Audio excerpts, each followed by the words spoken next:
Chers tous, je reviens pour que nous puissions toujours discuter de ce problème-là qui nous concerne tous. Vous savez, les enfants qui sont vulnérables, qui sont faibles, qui n'ont pas trouvé chez leurs parents ce que eux ils souhaitaient. Le bien-être, l'éducation, la réussite, la santé, tout ça, ils ont basculé. Ils ont décroché, ils sont allés voir ailleurs. Ils sont allés voir qui? Un chef bandit. Celui-là qui leur a promis ce que eux ils cherchaient. Et ce chef bandit-là, c'est le gang, le grand gang, le Kuluna là.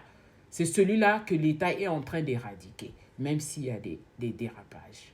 Voyez, un enfant, quand il devient faible, il ne sait pas, il est perdu. Voilà pourquoi moi, en tant que chrétienne, je dis, oh, quand tu apprends à ton enfant à choisir entre le bien et le mal, l'enfant, quand il arrive quelque part, dit, non, je ne prends pas. Après, dans un état où il y a d'autres solutions, on salue. Mais chez nous au Congo, c'est encore très compliqué. Donc voilà pourquoi moi je reviens pour parler de ce phénomène de consommation non contrôlée qui alimente parfois la criminalité et le grand banditisme. Faisons vraiment attention, chers parents. Donc, voilà, il faut comprendre que le tramadol qui est consommé comme drogue au Congo, c'est un médicament que l'on trouve ici en France aussi. Il y a le tramadol. Il est produit sous des contrôles stricts, garantis, purs, avec des dosages prescrits et délivrés uniquement sur ordonnance dans le cadre d'un suivi médical. Ce tramadol-là, c'est un médicament. Moi, je l'ai déjà pris parce que j'avais des douleurs. Donc, les versions consommées du tramadol illégalement dans certains pays peuvent provenir d'où? De circuits frauduleux ou de contrebande, appelés parfois tramadol de rue. C'est-à-dire le tramadol que les enfants prennent au Congo, là, ou dans d'autres pays, c'est le tramadol de rue. Donc, ces versions sont produites dans des conditions non contrôlées. Elles peuvent être surdosées, coupées avec d'autres substances ou encore contenir des impuretés dangereuses. C'est-à-dire, on a mis dedans quelque chose de suspect, de dangereux. Donc, la vente et la consommation de ces médicaments hors cadre médical sont illégales. Normalement, ça ne devrait pas se faire dans notre pays. Ça ne devrait pas l'être. Vraiment, ça ne devrait pas se faire. Donc, l'abus du tramadol expose à de nombreux, j'aime pas parler comme ça, de nombreux ressentis négatifs. La dépendance, les troubles mentaux, l'overdose et même parfois le décès si l'enfant a trop pris, quoi. Même des adultes, aujourd'hui on parle des délinquants, mais quand une consommation est excessive, ça provoque l'overdose et la mort. Je vous ai parlé de Joe Dassin qui était mort parce qu'il consommait beaucoup de drogue. On ne sait pas si c'était des médicaments, on ne sait pas ce que c'était, on ne sait pas. On ne sait pas, mais arrivé à un certain niveau, ça provoque quelque chose. Et ça peut faire que le cœur il s'arrête. On peut parler d'infarctus à ce moment-là, mais peut-être que c'était généré par une overdose. On ne sait pas. Et donc, moi, sur le plan chrétien, je dis que notre corps est le temple du Saint-Esprit de Dieu. On ne fait pas n'importe quoi avec notre corps. Voilà pourquoi moi, j'encourage les parents. Je leur dis, il y a encore la main de Dieu. Nous avons un chef religieux, et plutôt un chef de la foi. Je ne veux pas dire n'importe quoi. Quand j'ai fait beaucoup de vidéos, je sens la fatigue. Nous avons un chef. Nous avons notre chef.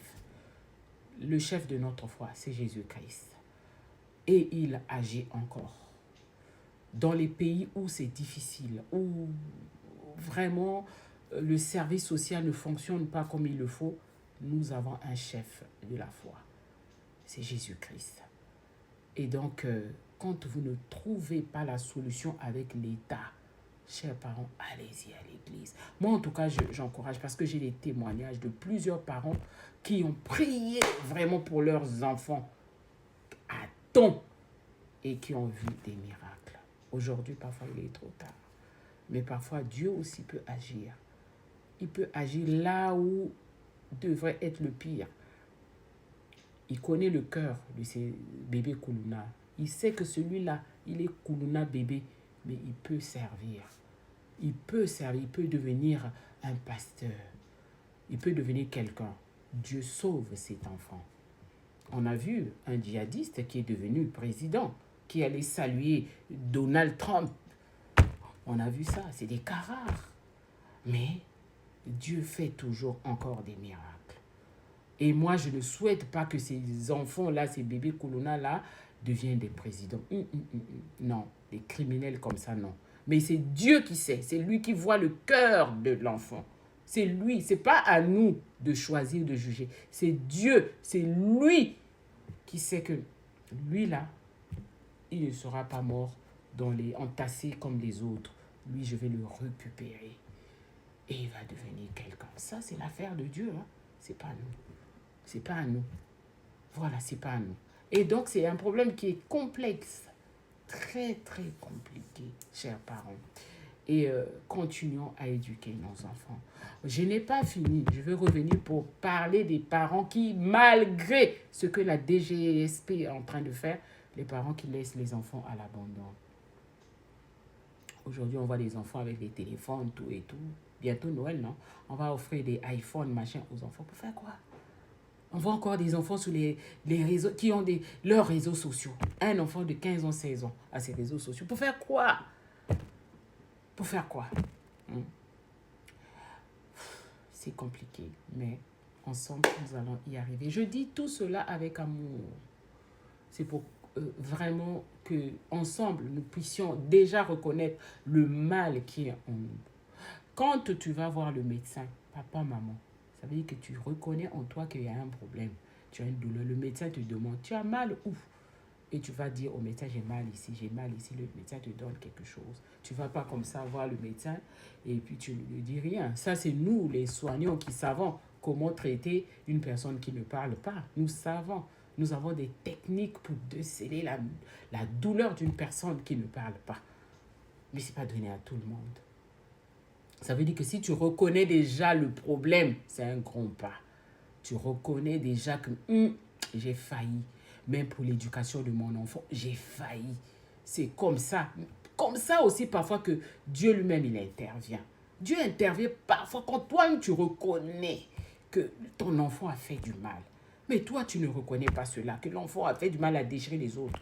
Tu viens pour prier, prier, prier, prier, prier, prier. Que cet enfant-là soit sauvé. Je ne sais pas si ça marche comme ça. Vraiment, je préfère vraiment m'abstenir parce que Dieu est Dieu. Il a dit, sachez-le bien que je suis Dieu. J'ai retenu beaucoup de versets bibliques. Des versets bibliques sur l'éducation de nos enfants, les versets bibliques, un verset biblique comme ceci. Ne savez-vous pas que votre corps est le temple du Saint-Esprit de Dieu? 1 Corinthiens 6, 19. Un autre verset, tout m'est permis, mais tout n'est pas utile, mais tout m'est permis, mais tout n'est pas utile. Tout m'est permis, mais je ne me laisserai asservir par quoi que ce soit. Ça, c'est un bon verset. C'est un bon verset pour dire que tu peux faire des choses, mais il y a des choses que tu ne peux pas faire. Et si tu apprends ça à ton enfant, où est le mal? Si tu apprends ça à ton enfant, où est le mal? Où est le mal? C'est comme ça la vie. Il y a des choses que nous ne pouvons pas comprendre. Des choses qui sont réservées à notre Dieu. On ne peut pas comprendre pourquoi une telle personne devient comme ça, à basculer dans ça.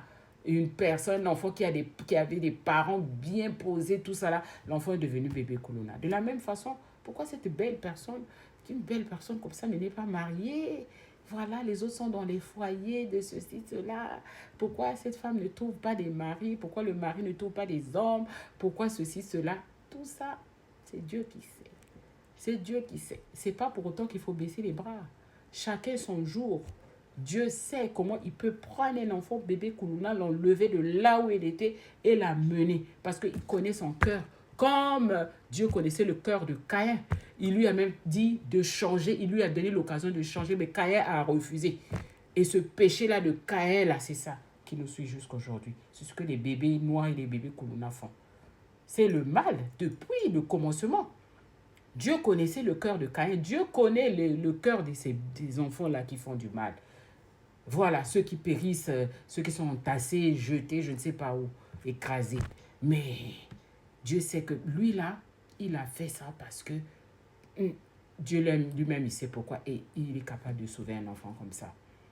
God bless you, chers parents. On est ensemble. Voilà.